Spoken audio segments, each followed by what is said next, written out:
Oh, it's gonna come out of the speaker. The mic is right up on top of the speaker. Yeah, no, it wouldn't be able to pick it up. Correct.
You guys can come through and have a seat.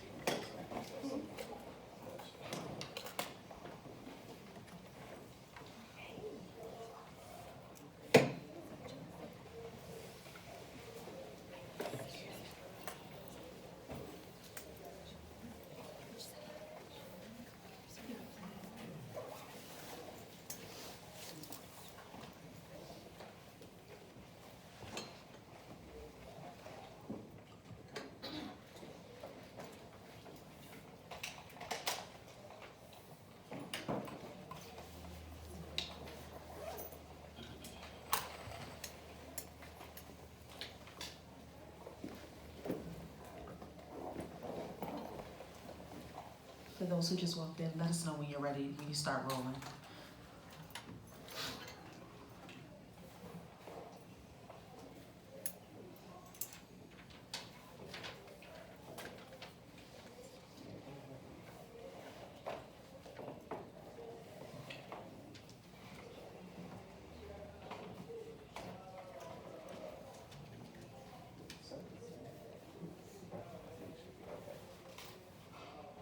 Or see it, but you could rest it on that.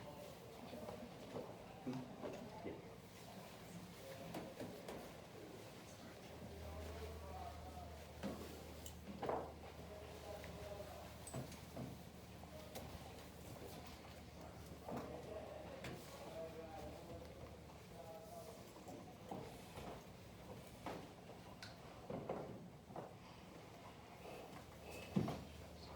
You're good.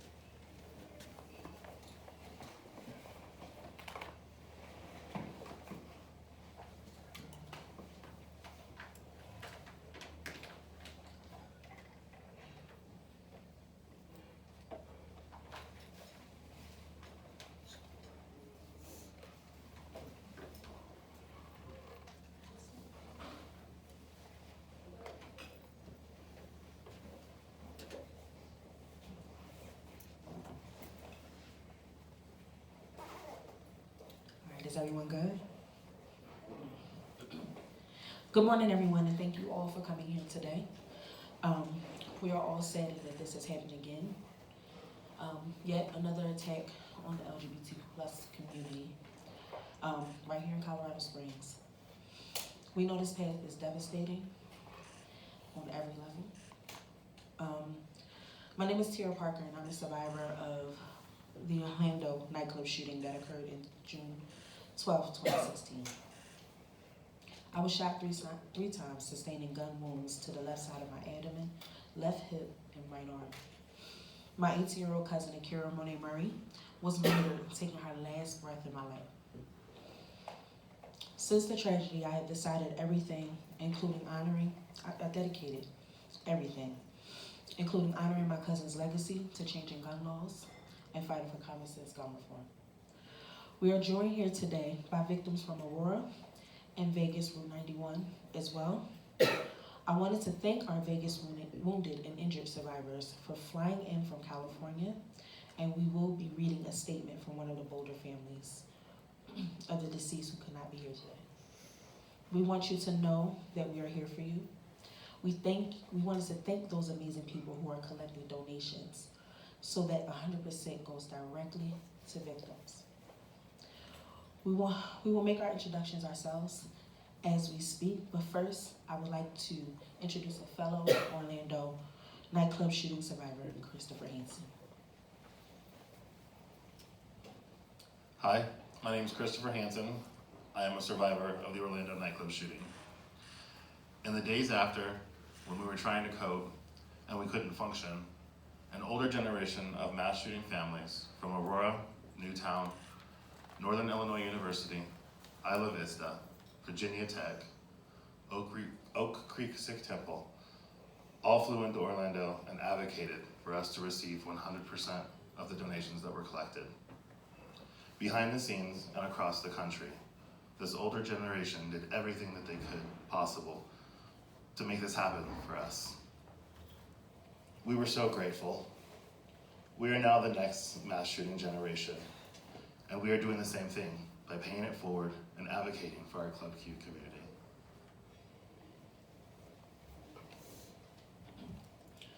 So we are here today to speak as one voice. We have one message. Give the Club Q victims 100% of the funds donated to them. After the shooting in Orlando, we received 100% of what was collected for us because grieving people from other mass shootings fought for us. Victims and survivors across America from other mass shootings receive 100% of what is donated for them. So why should Club Q survivors receive any less than that? I would like to introduce Amy Cook, another survivor of a mass shooting. Thank you. Good morning. Hi, my name is Amy Cook. I'm joined on stage today by the love of my life, Karen Gomez. We are survivors of the Aurora Theater mass shooting from 2012. What continues to happen here in Colorado is re-victimizing to mass shooting victims. This is disheartening, as nothing has changed since Aurora, when victims had to get up off of their knees in grief to fight these nonprofits from diverting donations away from victims who rightfully deserve them. It's happening again. There's a nonprofit currently collecting for Club Q victims called the Colorado Healing Fund, but it does not give 100% of what they receive to victims and survivors. Some of the people involved in this debacle of fundraising that happened in Aurora are now involved with the Colorado Healing Fund. Here's how it works. The Healing Fund collects your donations for victims and their families, but then they take a percentage for themselves, hand out a portion for the victims, and then grant the rest to other local nonprofits or programs. They think the donations are theirs to use at their discretion. We experienced it in Aurora, and it's the same thing that the Boulder families experienced. We are speaking out today to try and stop this once and for all. Thanks, Amy. My name is Katie Medley. I am also a survivor of the Aurora Theater shooting. All of our lives were changed drastically that night, and so have the lives of those who experienced the same at Club Q. Their lives are nothing like they can recognize anymore. The first step to do right by victims and survivors is to create a centralized victims fund, but that hasn't even happened here yet.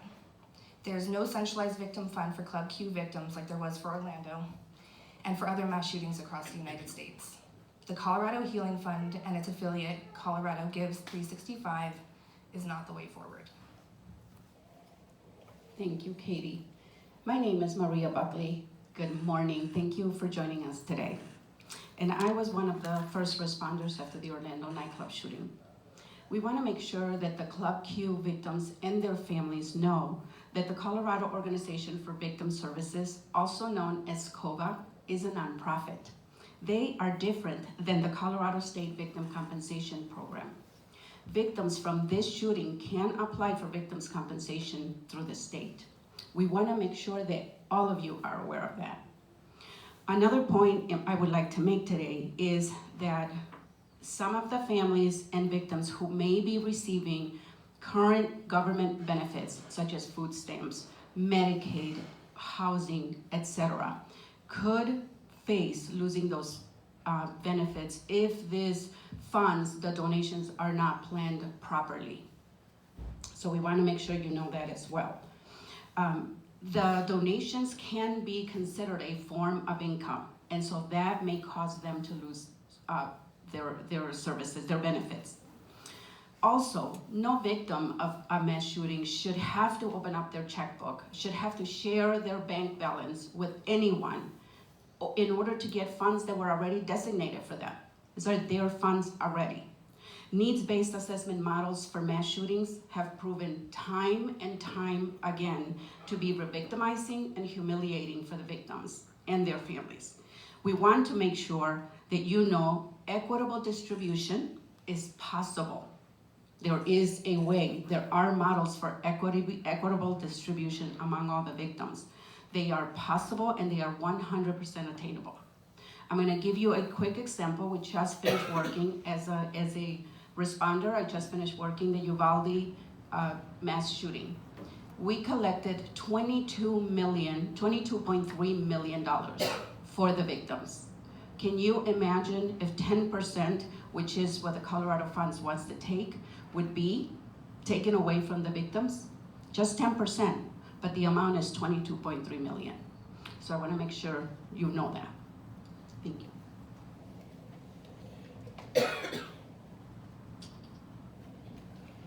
Thank you so much, Maria, for being here with us and for us. From Orlando to Denver, there are nonprofits that seek to exploit mass murder.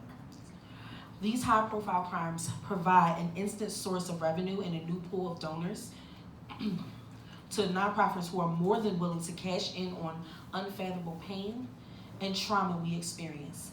It has truly become a mass shooting industrial complex. Again, a mass shooting industrial complex. We are here to warn the public that under any guise of healing and love, nonprofits are tricking you into believing that when you give your hard-earned wages, that every penny will go to the victims, and they do not. Why? Because people are overseeing donations here don't want that. They consider it their money. The Colorado Healing Fund wants to use donations for what it wants to. It directs money away from victims and uses the public's generous donations to fund executive salaries, administrative costs, and programs that may never be used by victims themselves. And this is happening to Club Q victims. They won't receive 100% of donations unless all of us in this room and your friends and family demands that they stand with us and help us right this wrong.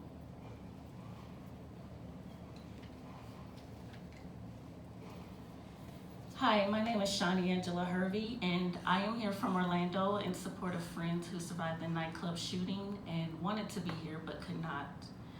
I am also a disabled veteran of the United States Air Force.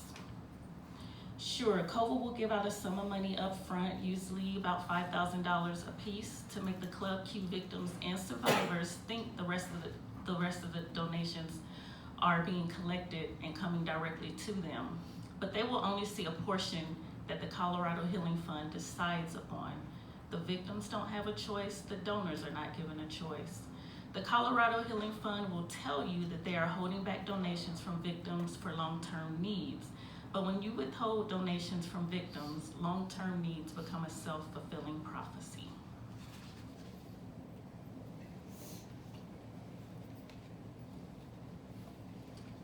My name is Karen Gomez. I was introduced earlier by Amy. We survived the shooting in the Aurora Theater. Club Q victims don't need someone to control their purse strings. Sorry. Give them 100% of what was already collected and let them decide how best to use the funds themselves. Only they know what they need. One father of the deceased from the Aurora mass shooting summed it up pretty well. He said, "It's like giving a check to the funeral director and saying, 'This is for the Smith family.' And then the funeral director says, 'Okay, I'll decide how much the Smith family get.'" Raise questions and demand transparency. Real transparency. Club Q patrons, just know we're working as best we can to protect you behind the scenes while you are still processing how to manage and cope with this trauma. After Boulder, a letter was sent by 67 victims from across the country from 12 previous of the most well-known mass shootings in America that warned the Boulder families about the Colorado healing model. Many of those signed were from the Aurora mass shooting. The alarm bell rang for the Boulder families, but by the time most of them realized what was going on, it was too late and the donations had already been diverted for other programs.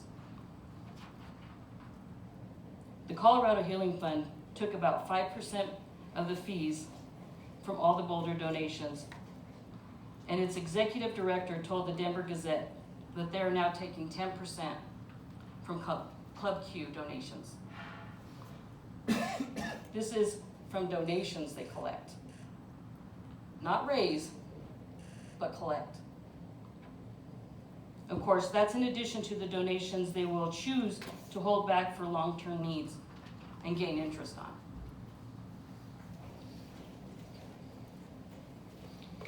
Hello, good morning everyone.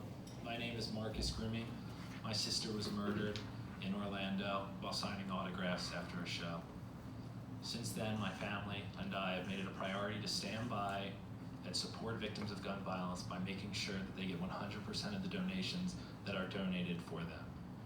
I've traveled across the country along with these great people sitting here with me and many, many others who could not join us, but we are here to share their sentiments with you. We've been asked to read this statement from Star Barkowiak, mother of Trelana, who was murdered at King Soopers last year. Generous people donate to help because they cannot even begin to imagine what we go through after our family members are murdered. No one understands the pain, the suffering, the loss of a family member who's healthy and then gone in a second. It's shocking. It's horrible. People give because they want us to use their donations for whatever we want or need to help us get through this unimaginable pain. After my daughter was murdered, the Colorado Healing Fund was activated to start collecting donations for our families. COVA gave us the initial bit of money, $5,000. And then later I realized how much the Colorado Healing Fund had actually collected, and I was shocked. It was millions. I started researching and saw their amounts kept changing. I know another Boulder family asked for transparency, and yet none ever came. And then I noticed that they started to use donations for other projects around town while I and other victims were still struggling. I felt re-victimized by the Colorado Healing Fund. When I see them collecting again, I think to myself, how can they do this to victims over and over and over again? 100% should always go to victims because grants take care of the community and so much is often already donated by businesses and services for things like funeral expenses, flights, hotels, and transportations.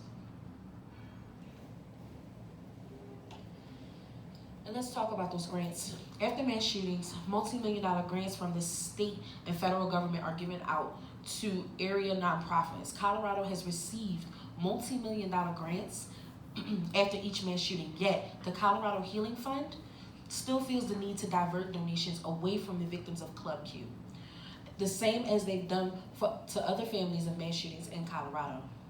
We have a list of those grants here, and we'll provide them to you when you're ready to view them.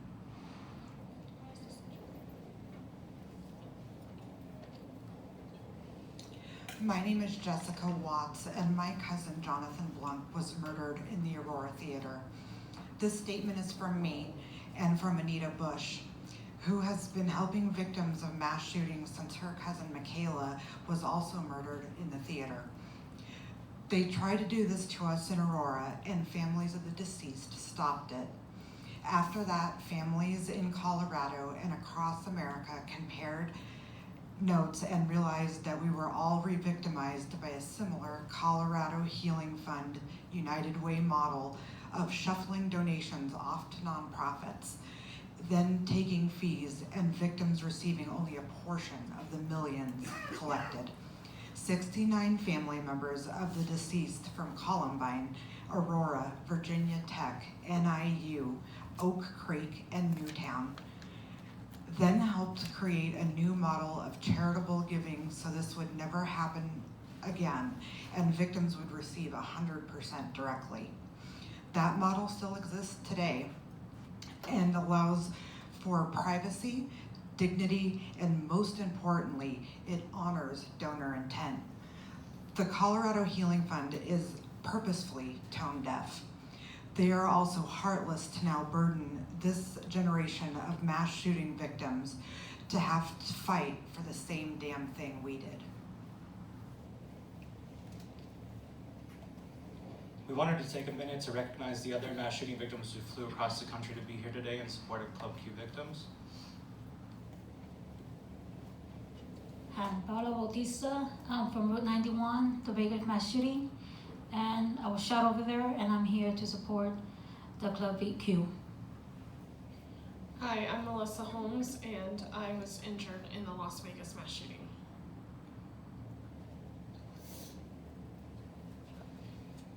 Hi, my name is Anya Bush, and I'm here with Danny Gonzalez, and my cousin Michaela was murdered in the Aurora shooting, and we're here from Dallas to support. In closing, we wanted to give thanks to John McKenzie, whose wife, Lynn Murray, was murdered last year at King Soopers. Last year, John was the first to speak publicly about the re-victimization he felt at the hand of the Colorado Healing Fund and COPA. And because of John, there's a public record of all of this. John fought hard to protect the Boulder families and all future families of mass shootings in Colorado, like those now of Club Q. Because of the death of his wife and the nonstop battle he waged to right this wrong, his health deteriorated. He was so disgusted by what happens to victims in Colorado that he left the state. This summer, while he was physically sick, he informed Jordan Finnegan at the Colorado Healing Fund and Nancy Lewis at COVA that his time here was getting short, and he asked for his final long-term disbursement of funds. They said there was nothing planned as it wasn't part of their strategic plan of funds distribution. That's a quote. However, the Colorado Healing Fund did happen to set aside $160,000 from Boulder donations to victims for future exhibitions of the Boulder tragedy within a museum. John, we honor you here today. Rest in power. And we end this press conference with John's own words. When is all this going to stop?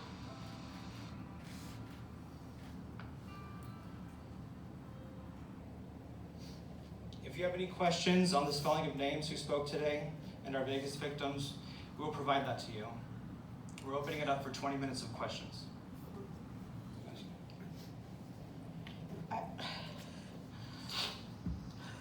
Sitting here and reading these facts to y'all is one thing.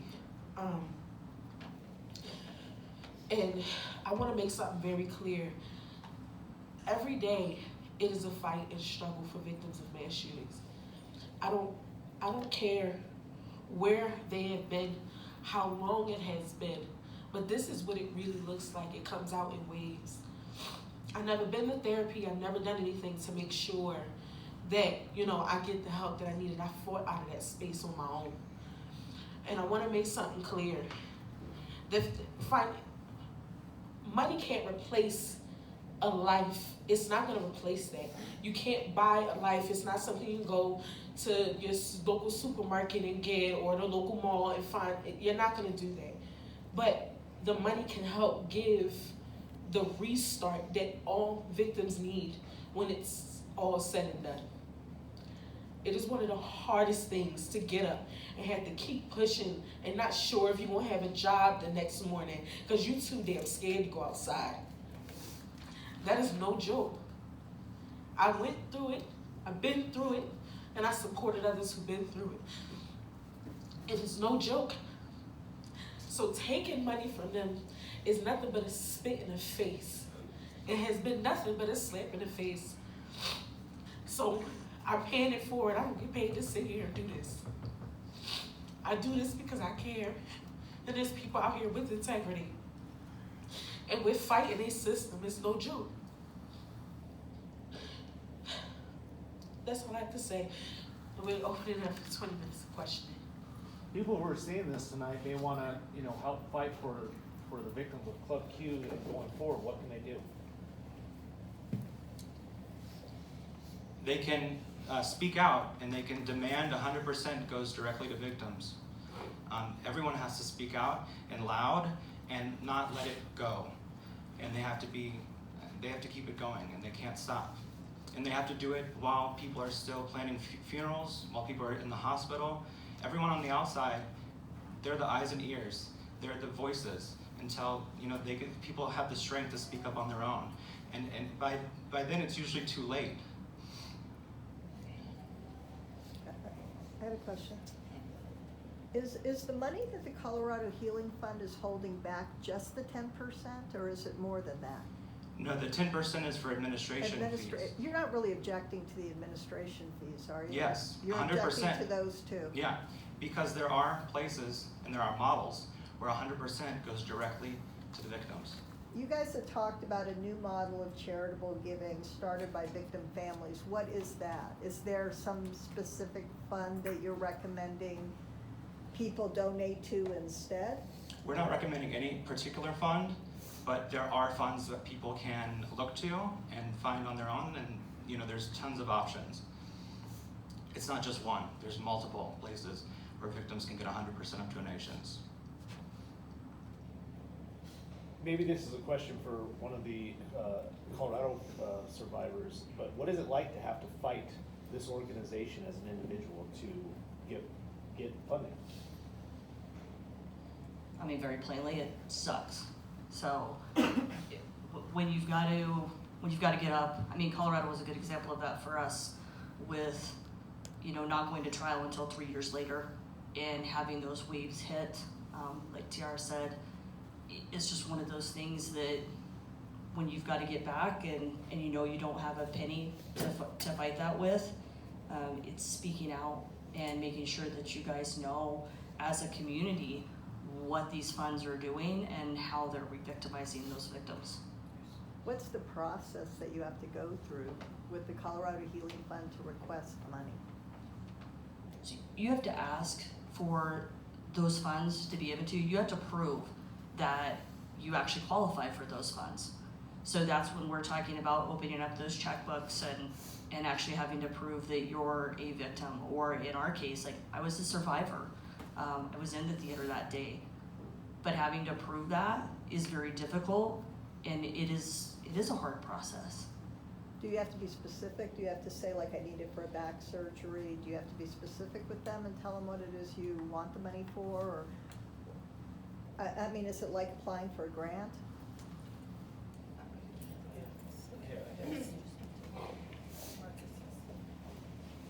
Hello everyone. As I said before, my sister was murdered, so I dealt with an individual murder. But then in my town, 10 minutes from where I live, the Borderline Bar and Grill shooting happened. And millions were raised at the same time wildfires were going on. Now, being close friends with people here in Anita, we heard about all the horror stories of what happens in the aftermath of these mass shootings. And why it's tough, because I really want to answer your question, because it's very important. One, there's nothing wrong with administration fees, but when millions are made, 10% of millions should not go. That's not what that requires.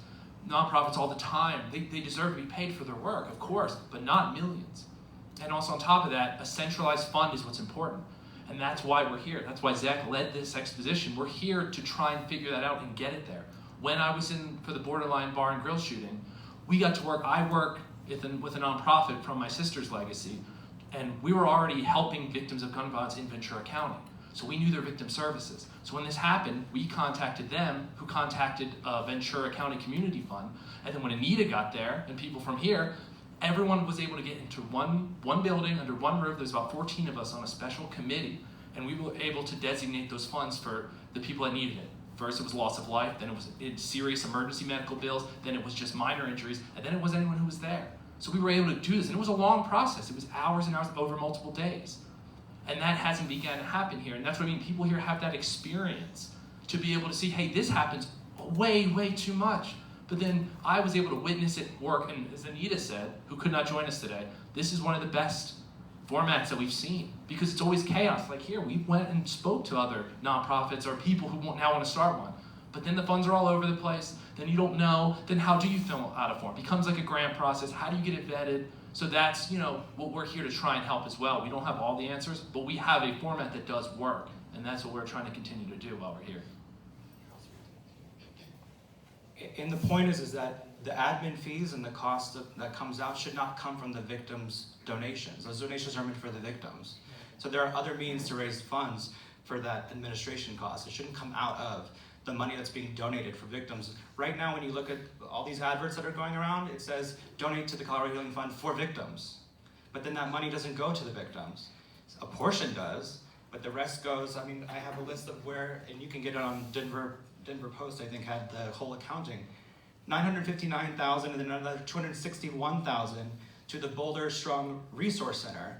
Resiliency centers and other mass shootings, and other people can speak to this, they can be done very inexpensively. They're donated spaces, people volunteer, $1.2 million for that, from the donations meant for victims. The other thing, they held back $570,000 for future needs. And then John asked for them, and there was no money for him. So what's that gonna be spent on? We don't know, it's future needs.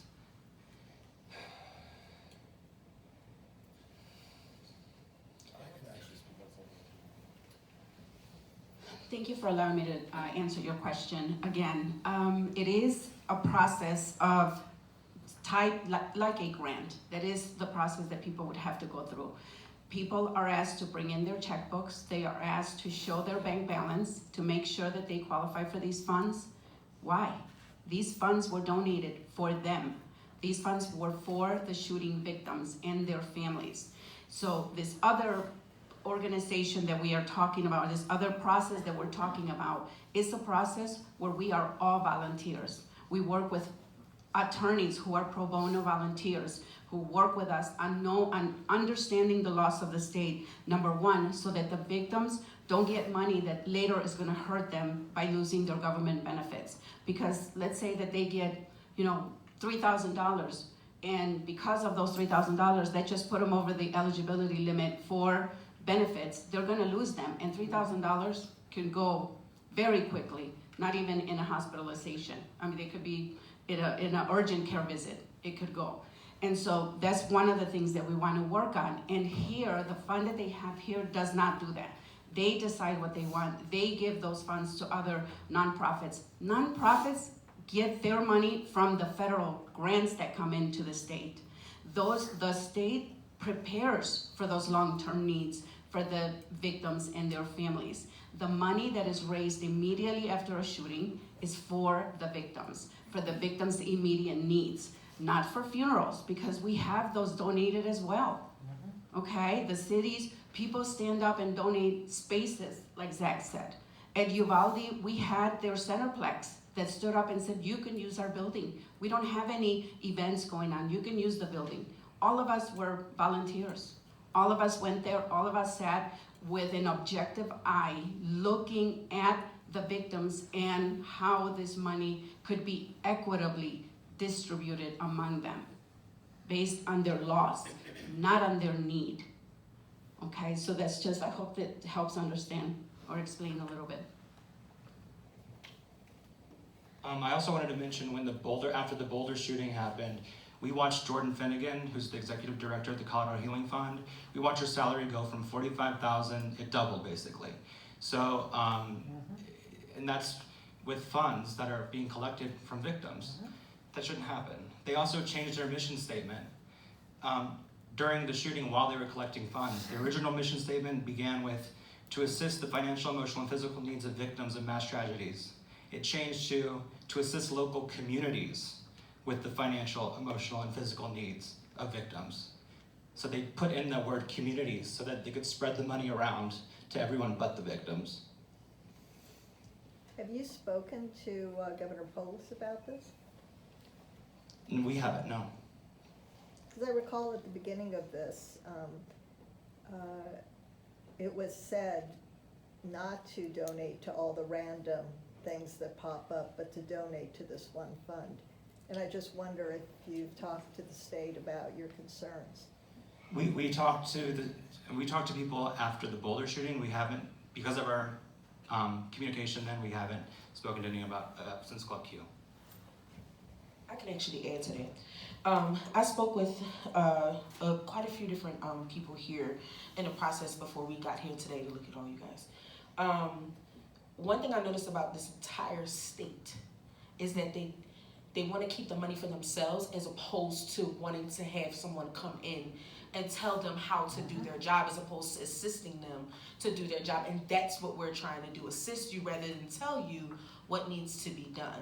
And we're walking in with a fresh mind and giving you a fresh model of what works for the different victims in each and every mass shooting that we have affiliated ourselves with to make sure victims get 100% is what is raised. So in this case, when speaking to, I'm gonna leave them nameless for now, but speaking to quite a few people that we did speak to, they wanted to keep it within their community because the money wants to be kept.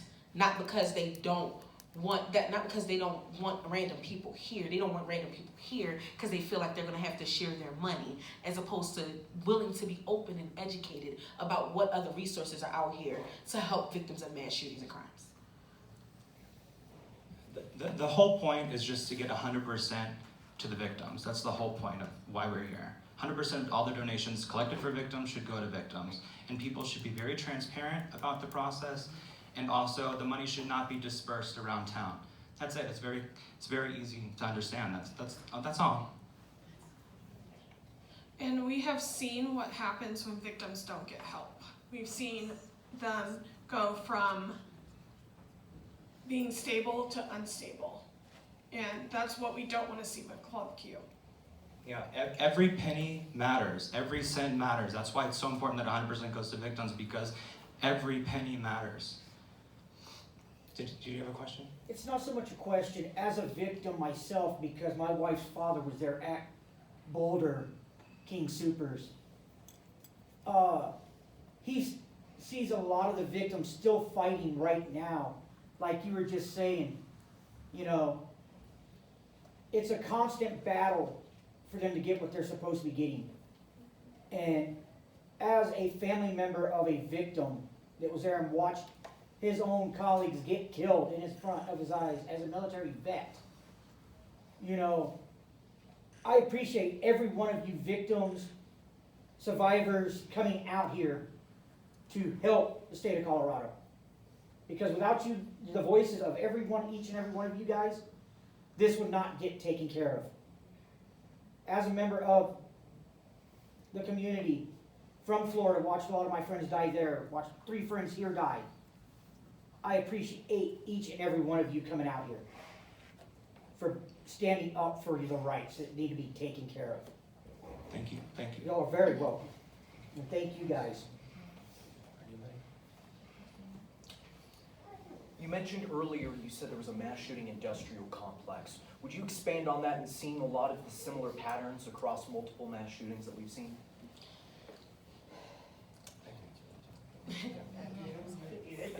Well, every time a mass shooting happens, especially when they're get national headlines, millions of dollars pour in from everywhere, and thank God, because you know the money needs to get here.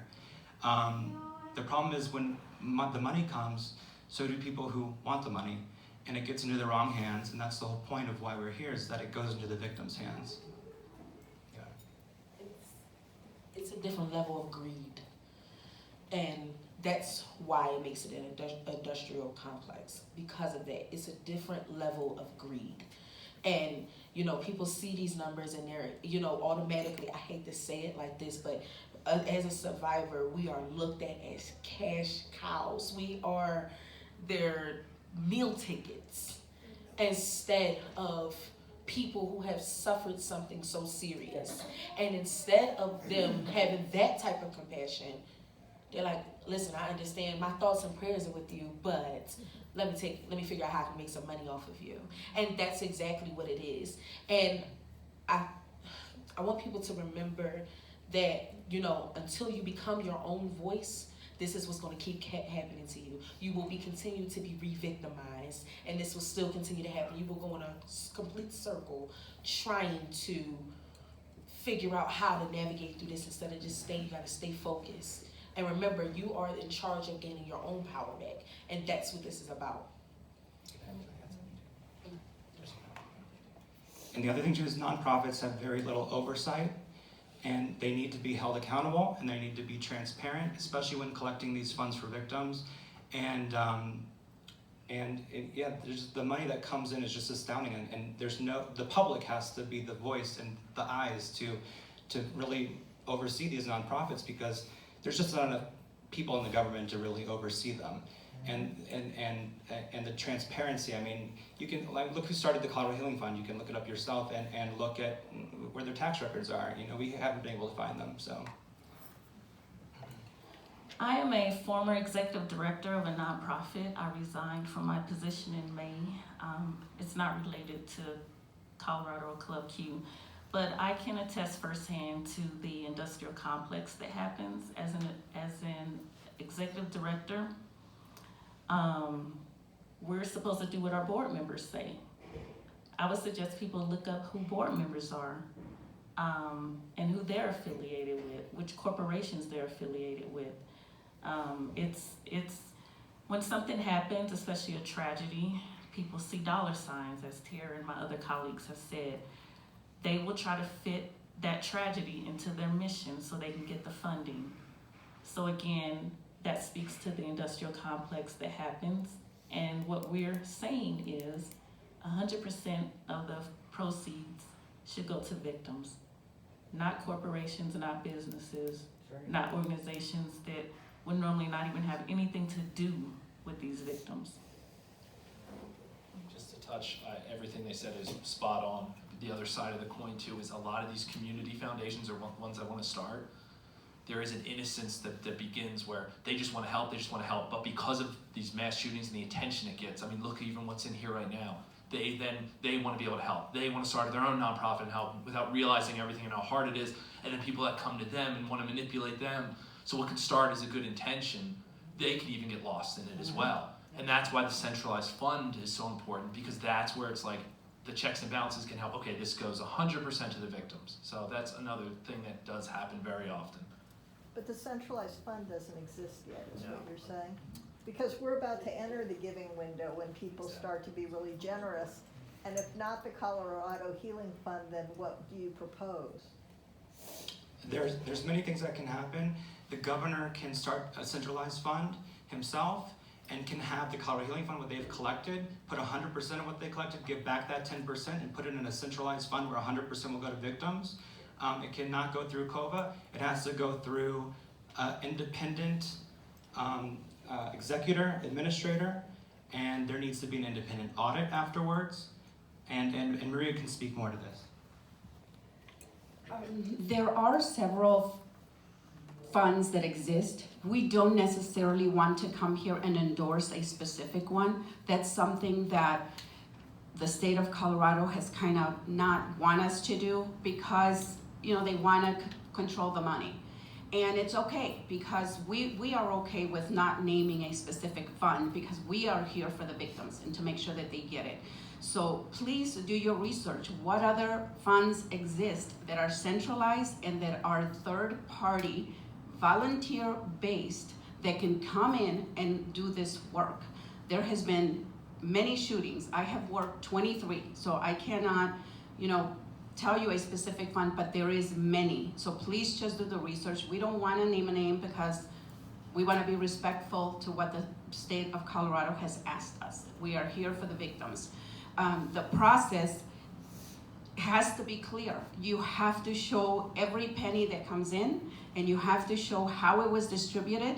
Some of the most successful funds that I've worked with pick a local steering committee. So someone from here, from Colorado Springs, a committee of different people with different skills. You will need an attorney, because if you have people who receive benefits, that attorney has to know how to give this money to these victims so that they don't lose their benefits. It could be a trust fund, it could be an irrevocable trust fund, it could be, there's 21 different types of trust funds. You need that skill. You also need the skill of someone who continues to fundraise for the victims in a fund that is transparent. We worked in Uvalde with a bank that was amazing. They showed every day their ledger, what came in. If a check came in and didn't have a specific place where they wanted it to go, they called the donor and said, what would you like to do with this check? Because we are here to honor your intent. That's not gonna happen at the Colorado Healing Fund. It's not gonna happen, it hasn't happened.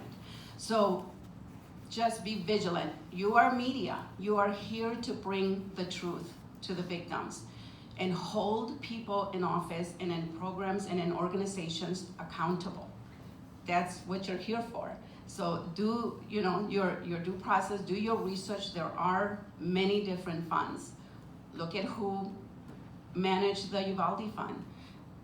It did take a while. That was one of the things that we did get a little bit of pushback from the community. But when we talked to them about if we could have closed the fund 3 months after the shooting, the end amount was $22.3 million. They would have probably lost about $8 million if we would have closed the fund early. So yes, the process that we used in Uvalde was long.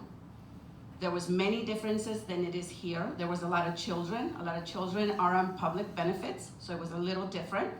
But the process takes long because it's well prepared, well distributed, using the community itself to do the decisions for their victims. So potentially someone from the club, maybe the owner would like to be in the steering committee who decides. His business is gone. His employees are without work. Maybe he would like to be one. That's an example of how the community can choose their own steering committee to then manage the funds that are collected, just for the victims. We're not talking about raising other funds from other places. And so making sure that donor intent is very, it is upfront, that this is for the victims. This money is donated for them. You know, it's been a week already. Donations have already poured in. One of the first things the governor said was donate to the Colorado Healing Fund. Is there a way that this fund can be overseen or audited in a way to try to recover some of that money? Or is there any, I guess what I'm saying, is there any hope for the fund, or is it? You would have to ask them. They would have to change a lot. And you'd have to ask the public. I mean, the public needs to be the eyes and ears and make sure that whatever they say actually happens, because we know from the past that what they say isn't always what happens. Yeah. It's just about transparency. Yeah, it needs to be transparency. And the steering committee does that, and having town halls, and there's so much you can do to maintain transparency, just publishing documents as they come, your financials, as the money rolls in. The good thing about GoFundMe is that you can see the money live as it's donated. Have that set up on Colorado 365. There's so much that could have been done that hasn't been done, and why? Because there's models that they could have used to see what's ethical, what works for the victims, and that's the whole point. It's for the victims. That's it. Yeah. One thing people can do is call in and say, I want 100% of my money to go to the victims, to the Colorado Healing Fund, because they should follow donor intent if they really truly care about the victims. And get it in writing. Say that 100% is going to victims. Or will they commit to it? If the process was ethical, if the process didn't involve a needs-based assessment, if 100% went to victims, we would support it. We would support anyone who did that. And that's all we're here for. That's it. And just to add one small thing to that, if there are people who are currently in process collecting donations and still raising money, but haven't decided to disperse it anywhere, they can hold them and do some vetting process of their own and see who they would be comfortable with giving this money to make sure that the victims get 100% of what they deserve. And anyone who has a fund, we're available to help. And if everyone can come together that wants 100% to the victims, we can figure it out too, grassroots, if that needs to happen. Anything to get 100% to the victims. Also look at how they can they give directly to victims themselves without going to another program, because a lot of times going to another program it could get lost. Yeah, that's why the centralized victims fund is important. We can't have people filling out multiple applications to get money at every which place. That's why that centralized victims fund is so important. But it needs to be a centralized victim fund where 100% goes to the victims. And the other thing too, and for all you, is to see what happened at Pulse and how that was handled. And you know, it's LGBT, it's our community, it's the people that were affected. So see how that money was handled, how they got 100%, and who was involved in that, and how that money got dispersed, and how that community was honored and respected. Have y'all had any communication with the Colorado Healing Fund since last week? Have y'all reached out to them and said, hey, we need 100% to go to the victims? I mean, has there been any communications from your group with them? Not since Club Q, but since Boulder, yes. What is their response been? You can ask them, and we have emails and stuff too, we can share with you. Yeah. Any more questions? There's a lot of pushback. I heard you say there's a lot of pushback. Can you talk to that? I can only give you so much information. We do have information that can be shared with you, but what I'm going to say is, without saying so much, there's a lot of pushback. Again, back to my first statement, everything wants to be done here, locally, not really wanting to expand much. So just keep that in mind, but it's definitely a lot of pushback. And part of that pushback is because people think that they know best, and only the victims know what they need. Only the victims know what they need. No one knows. Every mass shooting, there are no mass shooting experts. You'll see all these people come in mass shooting experts. There are no mass shootings. Every mass shooting is different. Every population affected is different. Every victim base is different. There's no such thing as a mass shooting expert. You have to work with the community, and the Colorado Healing Fund does not do that. They have a board of their own. But also, I just want to tell everyone, we have a list of the grants that came in after mass shootings in Colorado, and how many millions of dollars to support long-term needs. So no money should be held back for long-term needs. The victims decide what they need long-term. Give them the power to control their lives. Don't be this paternalistic, nonprofit that's overseeing and choosing what victims get. Let the victims decide. The money's meant for them. And we also have, there's quite a bit of us here. It's Thanksgiving, not all of us could join, but we have a letter written and signed by mass shooting victims across the country. So you can see it's not a fraction, it's a lot of people. Because a lot of people, we dealt with this in other places, they say, oh, it's just a small percentage of people who are objecting. They're not the majority. But we have a lot of people. So don't, it's just a non-argument. And then we also have the original mission statement and what it changed after the Boulder shooting, during the Boulder shooting. So that's all available over there in that corner. It seems like this is kind of what I'm hearing is that this is kind of a Colorado issue with this fund. Does it happen across the country like this? No, Colorado's the only state with a nonprofit like this. There's no other state in the country that does this. That's another point, is that mass shootings across the country, the victims get 100%. Buffalo, 100%. Oxford, 100%. Uvalde, 100%. I mean, the list goes on and on. There's over. California, 100%. Yeah. So are those managed by a bank? You mentioned a bank. Typically, they work through victim services. Sometimes appointed from the DA, sometimes Sheriff's Department, sometimes it's associated with the government. So they're able to coincide with, like in our case, we work with victim services who have victim advocates, who after the homicide detective would leave the scene, that family would then talk to the advocate, who helps them through the needs. They would be able to know which nonprofits can go to or how they can then help. So it was a lot easier for us in California because that's the way it is. In Colorado, there isn't anything like that. Well, the thing too is, so there's, to answer your question is, there is one organization that's done a lot of them, but there's multiple models in California. A local community nonprofit dedicated to giving 100% to victims, and they're the ones who did it. So it doesn't need to be any particular person. It just needs to be the people who know how to do it and who know, who to contact to get it done. That's it. Yeah. And one thing you got to remember too is make sure everyone is counted as a victim, not just the wounded, but there's also mental anguish that goes in it. If you're not injured, you still have the trauma, the PTSD, the other stuff, and sometimes people like that aren't counted and they suffer so bad.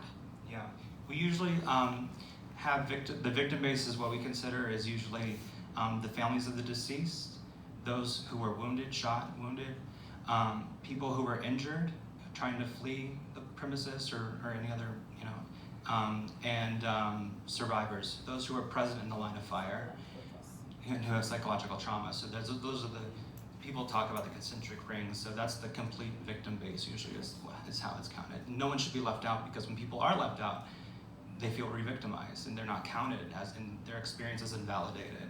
So it's important also to have that awareness. Yeah.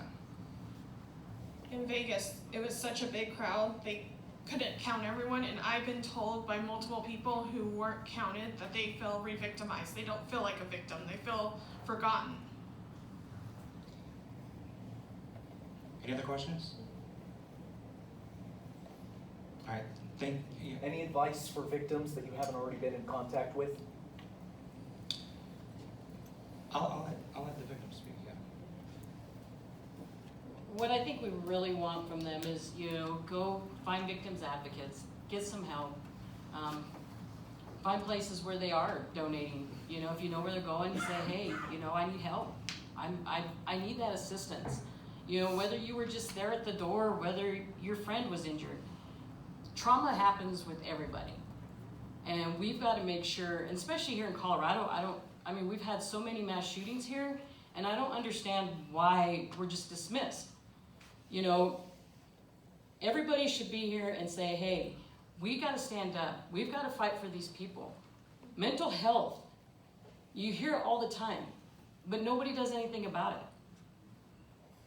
We've got to get that vetted to where transparency, these guys are coming in and they're taking care of each and every individual that is there. I may not need mental health tomorrow because I'm still trying to process things. 3 years down the road, I may need it. But getting told, hey, sorry, those funds already ran out. What am I supposed to do? I can't stay home. I've got to work, I've got a family, I got a life. We want people to be able to find that help that they need. And most of the time you're gonna find it from a victim's advocate, you're gonna find it from programs that are there. Find out where this money was donated. Ask them, hey, I need funds. We're all here, we're all trying to stand up to help these people. We've gotta be that voice because they're not ready. And I'll say too, we've seen in the past that victims will have their own therapist. They don't want to use the free therapist. They want to use their therapist who they know and they trust. They don't want to rehash their stuff with someone new. So it's important that they have the money so that they can pay their own therapist and not have to rely on the free therapy. Also encourage the victims, they all can apply for the Colorado State Victim Compensation Fund. That is a total different fund and they cover certain things. And so their donations should not have to go for needs. Their donations could be towards rent and things like that because the victim compensation program doesn't pay those things. So every victim that was there is eligible to apply for the Colorado State Fund. That is the state money that comes from the federal government for any kind of mass victims of crime. So encourage them to do that. And I think we're gonna wrap it up. I think that's gonna be it. Thank you all for coming. Thank you. Thank you. Thank you.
So it's like,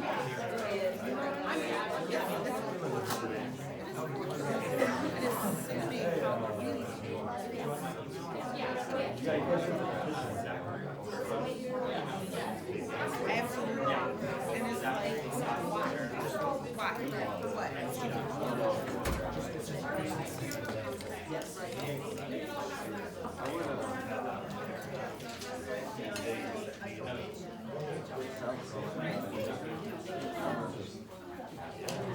Yeah, well, I'm on my bike here, which is powered up, but we're not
Hi, everyone.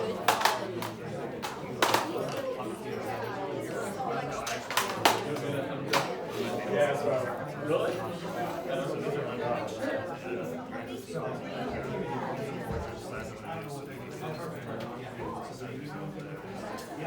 We're not that far. Yeah. Not in Spanish, though. No, it's okay.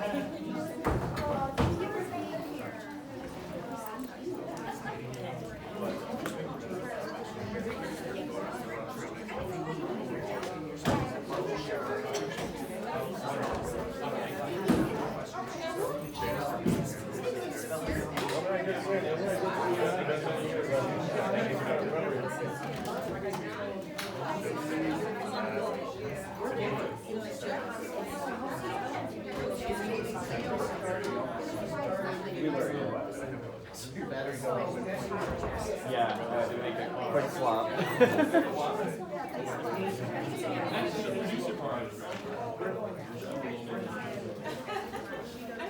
Yeah, it's been yeah, I come to grab a drink off Scott Harrison if they're there. Oh, 40 minutes ago, they said Yeah. that they would Yeah. have to do it. Yeah, I'll see you at the hotel.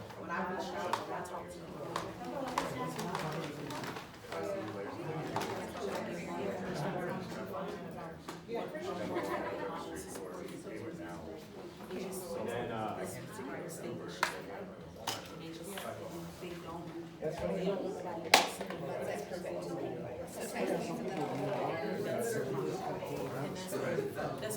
Yeah.